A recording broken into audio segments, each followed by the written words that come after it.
Chapter 24. Dawn of the New Horizon. The townsfolk of Palm Brinks gathered outside the town's train station, filling the square with excited chatter, laughter, and anticipation. For years, the walls of Palm Brinks had marked the edge of their world. Beyond them lay uncertainty, distant lands, forgotten routes, and possibilities most people had only ever imagined. Now, with the Zelmite ore secured, and the Blackstone Railway ready to expand, that old boundary no longer felt permanent. Today, Palm Brinks was opening itself to the world. Mayor Need stood before a lectern near the station platform, dressed with more care than usual, and carrying himself with a dignity that surprised many of those watching. Behind him, the polished engine of the Blackstone train waited on the tracks, steam drifting from its chimney in proud white clouds. Banners fluttered in the breeze. Children perched on crates and shoulders to get a better view. Shopkeepers, workers, families and travellers all pressed together, eager to witness the beginning of something new. Then the fireworks began.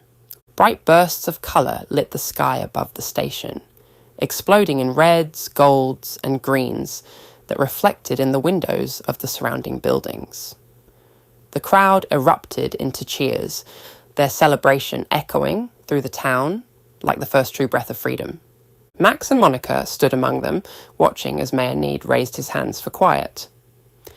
"Okay, that's enough," the mayor declared, his voice resonating with an uncharacteristic confidence as he stilled the celebration to make his proclamation. Today, the Blackstone Railway will set off on a new journey around our entire region. I hope the world will follow this example and start developing again. A hush settled over the crowd as his words carried across the station square. For once, Mayor Need did not sound anxious, flustered, or uncertain. He sounded like a man who understood the importance of the moment before him. Monica leaned slightly closer to Max, keeping her voice low. Wow, the mayor seems so dignified now. Max glanced at the mayor, then nodded with a faint smile.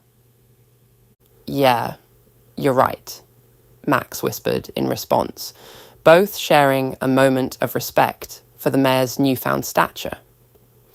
Mayor Need continued his speech, speaking of growth, connection, and the hope that Palm Brinks would no longer remain closed off from the wider world. His words stirred something in the people listening.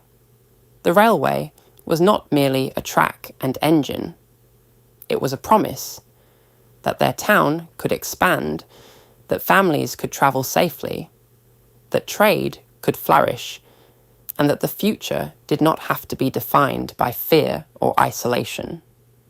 As his speech reached its height, the citizens responded with enthusiastic applause. The sound rolled across the station square, filled with gratitude and pride. Mayor Need raised his hands again, asking for silence. There was more he wished to say. However, none of this would have been possible without the courage and bravery of two remarkable individuals. Mayor Need's gaze then shifted through the crowd, locking onto Max and Monica. "Max and Monica, please come forward and present yourselves to the people." The applause grew louder at once. Max looked briefly startled, but Monica gave him a small, encouraging smile. Together, they stepped out from the crowd and made their way to the lectern, where Mayor Need welcomed them with visible gratitude. As they stood beside him, the townsfolk cheered and clapped for them. Some called their names, others waved. Max raised a hand shyly at first, then with a little more confidence. Monica followed, offering the crowd a gracious smile and a gentle wave. To everyone watching, they were heroes. But Monica's thoughts drifted elsewhere. The sight before her should have filled her entirely with joy. Palm Brinks was alive. Its people were gathered together, hopeful and excited. The railway was ready. The future had been changed. Yet in her mind, another image rose unbidden. The Palm Brinks of her time. Silent. Abandoned. A ghost town of empty streets, faded walls, and memories left to rot beneath the weight of history. The contrast was almost too much to bear. Here, the town was bursting with life. Children laughed, fireworks bloomed overhead. The station gleamed with possibility. But Monica had seen what could have been. What had been before she and Max changed the path of history. And then there was Max. The fear of losing him still clung to her heart. She could still see Flotsam's drill flying towards him, still feel the desperate force of throwing herself at him, still hear the terrible silence that might have followed if she had been a second too late. Her smile faltered.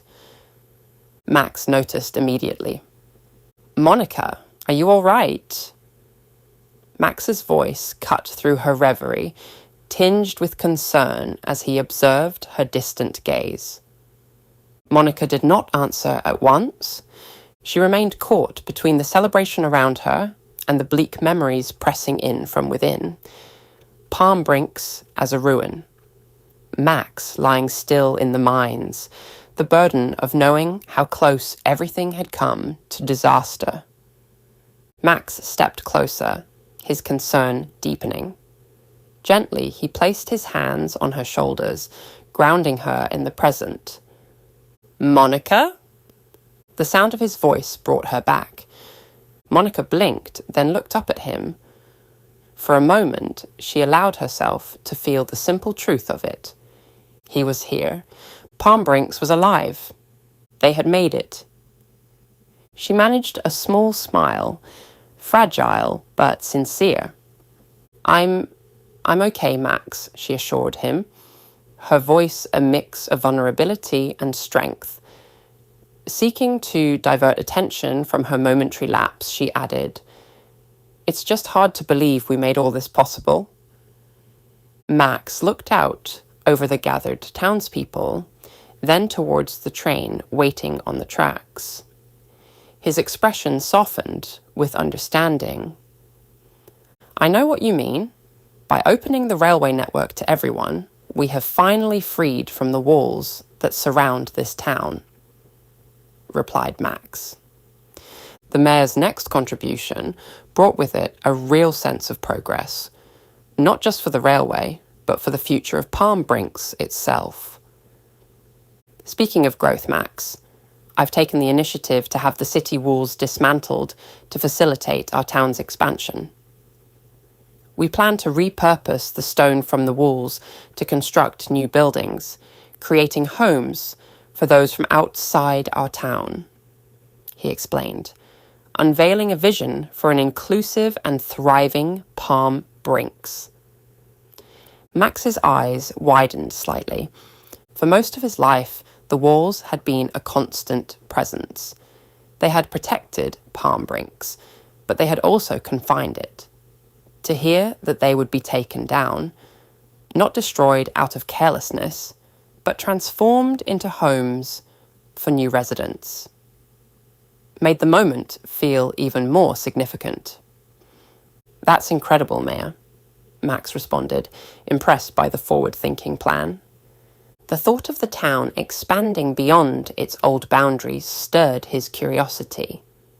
The railway would make travel possible, but someone had to be responsible for turning those tracks into a proper network. By the way, who is in charge of expanding the railway network across the land? Mayor Need's face brightened, as if he had been hoping Max would ask exactly that. "I'm glad you asked," the mayor replied with a hint of excitement. He turned slightly and motioned towards the station doors. Max, Monica, allow me to introduce you to Robert Ironclad, the founder of the newly established Ironclad Industries. At the mayor's introduction, a smartly dressed man stepped out from the station. Robert Ironclad carried himself with quiet elegance and purpose. His suit was immaculate, his posture straight, and his expression composed with the confidence of someone who valued order and efficiency. His dark hair was slicked neatly back, not a strand out of place, and a polished pocket watch rested in his hand. Every few moments his eyes flicked down to it, as though punctuality were not merely a habit, but a principle he lived by. There was something about him that immediately reminded Max of his father. Not in appearance exactly, but in presence. That same air of discipline, intelligence, and deep ambition. This was a man who did not merely dream of progress. He planned it, measured it, and built towards it. The mayor continued, clearly proud to make the introduction. For years, Ironclad has aspired to expand the train network. Now, with the menace of Flotsam out of the picture and the Zelmite ore secured, his vision is finally within reach. Ironclad approached Max first, his expression warming with recognition. He extended his hand in a gesture of respect. "You must be Gerald's boy? It's an honor to finally meet the one who played a critical role in turning my dream into a reality." Max hesitated for only a second, surprised by the man's familiarity, before firmly shaking his hand. "You knew my father?" he inquired, curiosity laced in his voice. Ironclad's gaze softened with a trace of nostalgia. "Indeed, your father and I were colleagues once, working side by side until our paths diverged. Following our parting, Gerald devoted much of his time to raising you," Ironclad explained with a hint of nostalgia in his tone. "I'm pleased to see that his son has been instrumental in achieving something I've longed for. It's quite fulfilling." Max absorbed that quietly. Any mention of his father carried weight. Gerald had always seemed larger than life to him, brilliant, mysterious, and often just out of reach. To meet someone who had known him not as a legend, but as a colleague, made Max feel as though another small part of his father's world had opened before him. Still, he was quick to deflect some of the praise. "Monica's the one you should also thank, sir," Max interjected, eager to share the accolades with his companion. Ironclad turned towards Monica, offering her the same respectful attention. "Ah, yes, the mayor mentioned you. The time-travelling princess," he said, with a note of respect, shaking her hand. "I'm deeply appreciative of the risks you and Max took to safeguard our town. As a token of our gratitude, the mayor and I wish to reward you both." Monica accepted the handshake, though the title made something flicker behind her eyes. Time-travelling princess. It was true, of course, but it belonged to a life that felt increasingly distant. Here, in Palm Brinks, she was beginning to feel less like a displaced royal and more like a person who had chosen where she belonged. Ironclad then turned back to Max and presented him with a formal document. Max stared at it for a moment before realizing what it was. The deed to the Blackstone one. The very train he had used during their quest to stop Griffin was now officially his. For a few seconds, he could barely speak. The Blackstone one was not simply a train. It was part of his greatest adventure, a symbol of the journey that had taken him across time, across danger, and towards the truth of what had happened to the world. Now it belonged to him, not as a temporary vehicle or borrowed tool, but as something he could use to shape the future. Possibilities began unfolding in his mind at once. He could travel beyond Palm Brinks whenever the tracks allowed. He could help carry supplies, support new settlements, assist ironclad industries with expansion, or take Monica to see the world she had chosen to remain in. The train could become more than transport. It could become a bridge between towns, people, and futures that had once been cut off from one another. For Monica, Mayor Need offered something far more personal than a medal, a title, or public praise. He handed her a set of official documents. At first, Monica did not fully understand what she was looking at. Then her eyes moved across the carefully written papers, and the meaning settled over her. They confirmed her status as a legitimate citizen of Palm Brinks. For a moment, she could not speak. It was a simple gesture on the surface, but to Monica it meant everything. She had arrived in this era with no records, no family history, no birthplace anyone could verify, and no legal place in the world. She was a girl from a future that no longer existed in the same way, stranded in the past by choice and circumstance. Without documentation, she would have remained an anomaly, someone present but not truly recognized. Now, for the first time, this world had made room for her. Max watched her reaction with a small, slightly nervous smile. He explained that during their 12 days of preparation, he had quietly spoken with the mayor about her situation. He had not wanted Monica to feel like a stranger in Palm Brinks, nor did he want her future here to be complicated by questions she could never safely answer. Together, he and the mayor had arranged for legal identification papers that would allow her to live openly in this time. The story they had settled on was simple enough to be believable. Monica would be known as an orphan, whom Max had taken under his care after an unusual first encounter involving a stolen circus ticket. It was close enough to the truth to amuse her, while far enough from the impossible reality of time travel to protect her. The cover story gave Monica more than safety. It gave her a beginning, a name that belonged here, a place in the town, a life she could build without constantly looking over her shoulder. Monica held the documents carefully, as though they were more fragile than they truly were. Her expression softened as she turned to Max. She thanked him from the heart, not only for the papers, but for thinking of her future when she had been too focused on saving his.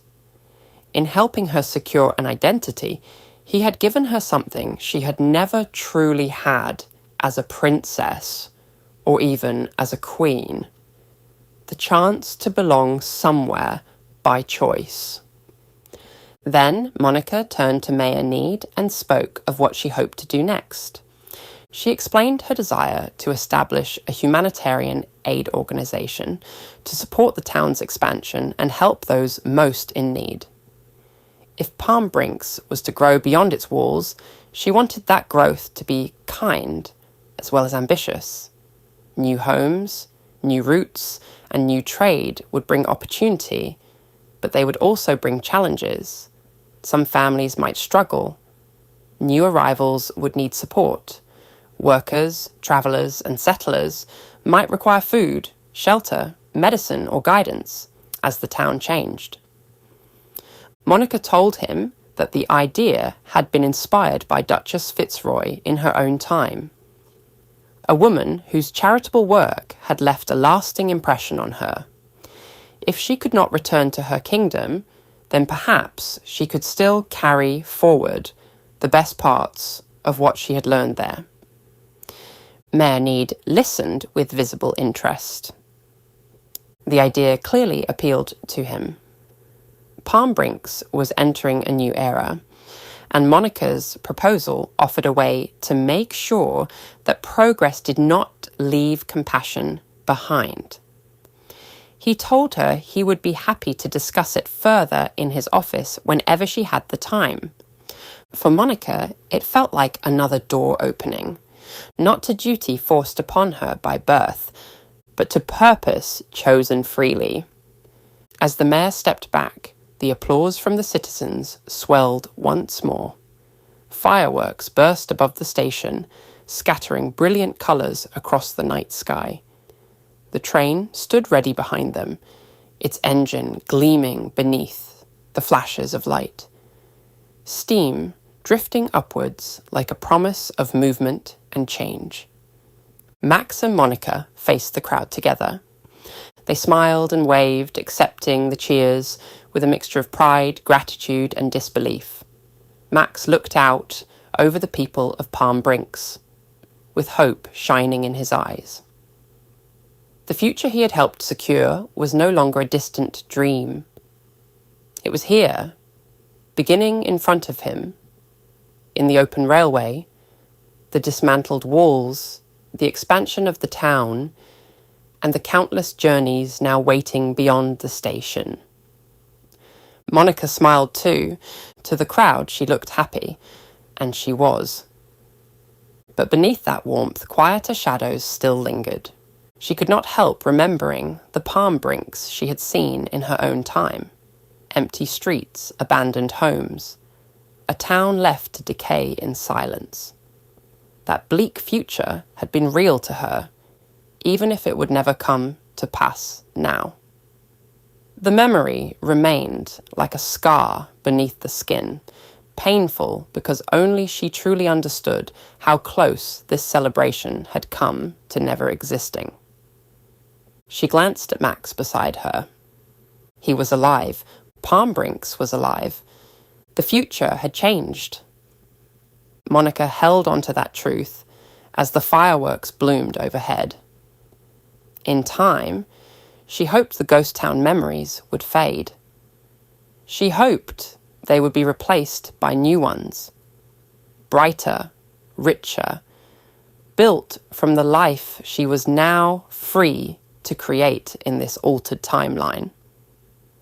A life where she was not a queen trapped by duty, not a princess running from expectation, not a stranger lost between eras. Here, among the people of Palm Brinks, she could become something new. And this time she intended to stay.